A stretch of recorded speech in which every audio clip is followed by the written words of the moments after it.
નમસ્કાર, tiger of બનાસમાં આપનું હાર્દિક સ્વાગત છે. ચાણસ્મા ખાતે ભાજપ દ્વારા કાર્યકર્તા સંમેલન યોજ્યું. રતિ પટેલની ઉપસ્થિતિમાં યોજાયું સંમેલન.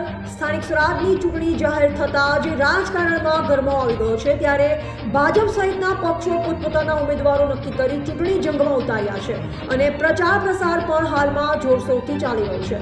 ત્યારે ચાણસ્મા ખાતે પણ નગરપાલિકાની ચૂંટણી જાહેર થઈ છે અને આગામી 16મી ફેબ્રુઆરીના દિવસે મતદાન થવા જઈ રહ્યું છે. ત્યારે ભાજપના એક બેઠક માટે ઉમેદવાર બિનહરીફ જાહેર કરવામાં આવ્યા છે. બાકીના 23 ઉમેદવારો ચૂંટણી મેદાનમાં છે, જેનો ફેસલો આગામી 18મી ફેબ્રુઆરીના દિવસે થઈ જશે. ત્યારે ભાજપના ઉમેદવારને વિજય બનાવવાની પણ પક્ષના નેતાઓ અને કાર્યકરો જહેમત ઉઠાવી રહ્યા છે. ત્યારે ચાણસ્મા ખાતે પૂર્વ ગૃહમંત્રી રજની પટેલની ઉપસ્થિતિમાં કાર્યકર સંમેલન યોજાયું હતું, જેમાં નગરપાલિકાના ભાજપના ઉમેદવારો તથા આગેવાનો અને કાર્યકરો ઉપસ્થિત રહ્યા હતા. ચાણસ્મા ખાતે આવેલ શિશુ મંદિરના પટાંગણમાં ગુરુવાર મોડી સાંજે રજની પટેલની વિશેષ ઉપસ્થિતિમાં કાર્યકર સંમેલન યોજાયું, જેમાં રજની પટેલે જણાવ્યું કે ચાણસ્મા ખાતે યોજાવા જઈ રહેલ નગરપાલિકાની ચૂંટણીમાં ભાજપના ઉમેદવારને મત આપી વિજય બનાવવામાં આવે તેવી અપીલ કરી.